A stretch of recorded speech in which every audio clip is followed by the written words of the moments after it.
दर्शक, बहुत बड़ी खबर सामने आ रही है। जैसा कि आप देख सकते हैं, इस समय हिंदुस्तान और पाकिस्तान के बीच युद्ध जैसे माहौल बने हुए हैं और डेली तनाव की स्थिति लगातार बनी हुई है।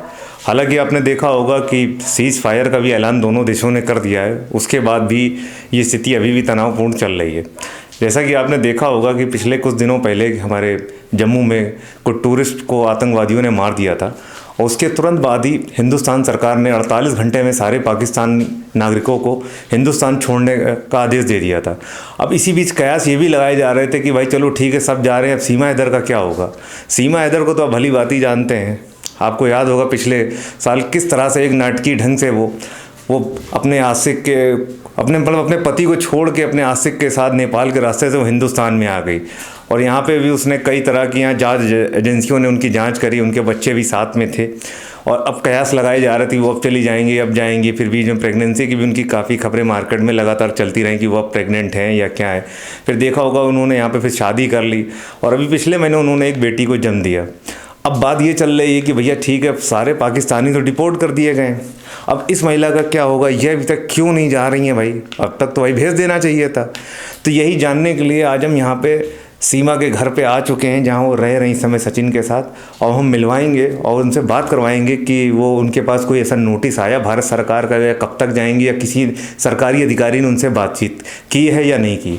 लेकिन बातचीत की शुरुआत करने से पहले आप लोगों के लिए एक सवाल, आपको क्या लगता है, क्या सीमा हैदर को पाकिस्तान चले जाना चाहिए? अगर आपका जवाब है हाँ तो तुरंत यस लिख दीजिए, अगर आपका जवाब है नहीं तो तुरंत नो लिख दीजिए। BC सेंटर को तुरंत सब्सक्राइब कर दीजिए, वीडियो को लाइक कर दीजिए, वीडियो के आखिरी तक बने रहिए। तो दोस्तों, हम उसके घर पे आ ही चुके हैं, आइए लेके चलते हैं आपको उनके घर की ओर। हम लोग चलते हैं और ये हम आ चुके हैं सीमा जी के घर पे। सीमा जी, एक मिनट दरवाज़ा खोलिए, कोई घर में है? सचिन जी, सचिन जी दरवाज़ा खोलिए एक मिनट। हालांकि थोड़ा सा टेंस भरा माहौल होगा, मैं समझ सकता हूँ, क्योंकि हो सकता है दरवाज़ा खोलने में भी उनको प्रॉब्लम हो रही हो, और मैं फिर भी कोशिश कर रहा हूँ कि देखिए शायद वो दरवाज़ा खोल दें। सीमा जी, सीमा जी, हमको तो 2 मिनट आपसे बात करेंगे। आप ये बताइए, क्या भारत सरकार ने आपसे बात करी इस बारे में? सचिन जी, बच्चे की वैसे रोने की आवाज़ आ रही है क्योंकि अभी बेटी हुई उनकी, दरवाज़ा नहीं खोल रहे हैं, लेकिन फिर भी प्रयास कर रहे हैं। और इनके वकील साहब ने भी इनकी चिट्ठी है जो राष्ट्रपति जी को भी वहाँ पे दे रखी है, ताकि इनको यहाँ पे शरण मिल जाए, वो यहीं पे रहें। अब देखते हैं, हम बात करने का प्रयास करते हैं कि आगे का इनका क्या माहौल चल रहा है। सीमा जी, सचिन जी, सचिन जी, 2 मिनट आप ही बात कर लेते हैं हमसे, ज़्यादा टाइम नहीं लेंगे आपसे।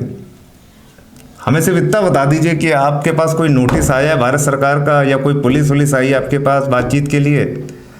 आगे का क्या है आप लोगों का प्लान, थोड़ा इस बारे में जानना है। थोड़ा सा 1 मिनट खोल दीजिए दरवाज़ा, क्योंकि दोस्तों लगातार मीडिया कवरेज चल रहा है इनके पास भी, तो ये लोग भी परेशान हो गए होंगे, हो सकता है दरवाज़ा खोलने में थोड़ा परहेज़ कर रहे होंगे। लेकिन हम प्रयास तो कर ही रहे हैं कि आपको सही जानकारी दें और दरवाज़ा खोल लें तो ज़्यादा बेटर है। सचिन जी, सीमा जी, अरे 1 मिनट आप ही बात कर लेती हमसे, 2 मिनट बात करनी है आपसे, ज़रूरी बात है, आप ही के फ़ायदे के लिए। सीमा जी, अरे सचिन जी, 1 मिनट दरवाज़ा खोल दीजिए। सीमा जी, सीमा जी, हम आपकी बात पूरे देश तक पहुंचाएंगे, एक बार दरवाज़ा तो खोलिए। अरे खुल गया, खुल गया। अरे सर, आप कहाँ? अरे आप कौन है सर? हम तो सीमा हैदर से मिलने आए थे सर। सीमा हैदर से मिलने आए थे? अच्छा, आओ मिलाते सीमा हैदर से। हाँ बिल्कुल सर, मिलो। सीमा हैदर से मिलना है जी। क्या करना है, नज़दीक से देखना है उसको? अरे नहीं, ऐसा कैसे बोल रहे हैं सर? नहीं, टच करके देखना है। अरे नहीं, टच करके नहीं देखना है, तो बस 2 मिनट बात करनी। क्या काम क्या है?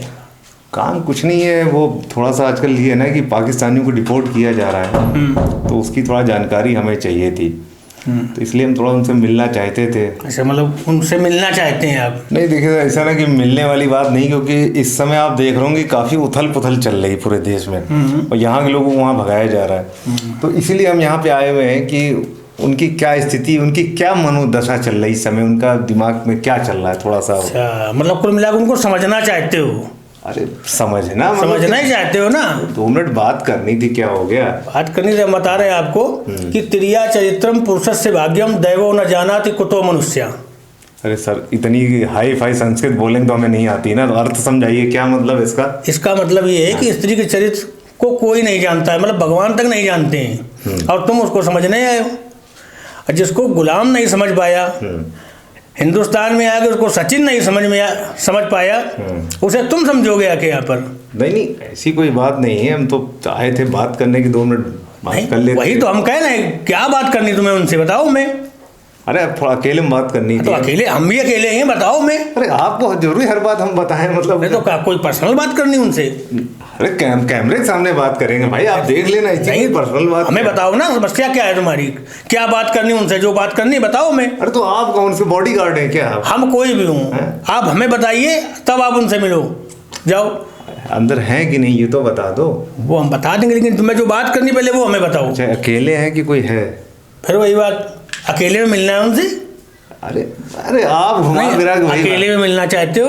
तो अकेले में नहीं, अकेले मतलब नहीं, अकेले में नहीं, मन कर रहा है अकेले में मिलने का। चलो अकेले में आप मिलवा दो, ऐसी क्या बात है भाई? तो अकेले में मिलवा देंगे। हाँ चलिए सर, बाकी बातें बात की, आप बताइए आपको क्या लगता है, क्या सीमा हैदर को वापस पाकिस्तान भेजना चाहिए? हम आपको एक बात बताते हैं। जी बताइए। अंगेन गात्रम नयनेन वक्त्रम न्यायेन राज्यम लौड़ेन भोज्यम। सर फिर से आप इस लोग बोल दियो, ये क्या अश्लील ऐसा कुछ शब्द बोल रहे हैं सर? क्या अश्लील कुछ नहीं है, ये संस्कृत है। हाँ, इसका मतलब है कि जैसे शरीर में अंगों के बिना शरीर की शोभा नहीं होती है, शरीर के लिए अंग जरूरी है, चेहरे के लिए आंखें जरूरी हैं, राज्य के लिए न्याय जरूरी है, खाने में नमक जरूरी है, उसी तरह इस देश में अब सेवा जरूरी है। वो तो ठीक है, ये नमक नमक बोल रहे हैं, बीच में आपने वो कुछ बोल रहे थे लौड़े न भोज्यम, ये क्या मतलब? वो नमक है, लवण बोलते हैं नमक को संस्कृत में। तो अब लवण बोलो ना, तो पढ़े लिख के पत्रकार बनो ना। अरे तुम संस्कृत के विशारद थोड़ी हैं, तो हमें पता होगा। अरे तो इतना तो ज्ञान होना चाहिए। लवण और लवण फर्क है ना, तो थोड़ा बताया, आपने क्लियर किया, बस समझ में आ गई। हाँ समझ में आ गई, बस ठीक है। अच्छा चलो ठीक है सर, आपने श्लोक सुना लिए, सब कुछ सुना लिया, अर्थ सुना दिया, अब चलिए सर मिलवा दीजिए, चल बहुत देर हो गई सर, चलते। सीमा से मिलना है? हाँ बिल्कुल मिलना है। आओ इधर चलो। चलिए आइए। हाँ इधर आप बाहर निकलो यहाँ से। हाँ, ये तो बाहर का रास्ता घर के। हाँ तो बाहर ही निकलना है। अरे तो बाहर निकलो। हाँ। आगे चौराहे पर जाओ। हाँ, वहाँ पर ऑटो मिलेगा। हाँ, ऑटो में बैठो, ऑटो वाले को बोलो कि मुझे रघुपुरा छोड़ दें। रघुपुरा पहुँचेंगे, वहाँ पर आपको सीमा मिलेंगी। तो ये रघुपुरा ही तो है। ये रघुपुरा नहीं है, तो ये कौन? ये सीमा का घर भी नहीं है। तो ये किसका घर? फालतू हमारा दरवाजा पीट रहे हो। तो हम मस्त सो रहे थे, हमें जगा दिया।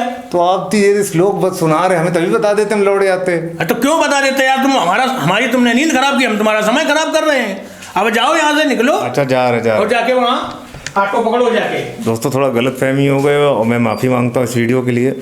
मुझे जाना रघुपुरा था, मैं आ गया गलत जगह पे और गलत घर में आ गया। तो इस वीडियो को ज़्यादा सीरियस लेने की ज़रूरत नहीं है, ये मनोरंजन पर्पज़ के लिए बनाया गया था वीडियो। बाकी बने रहिए आपके अपने शो बीसी सेंटर में, मिलेंगे अगले एपिसोड में नई बीसी के साथ।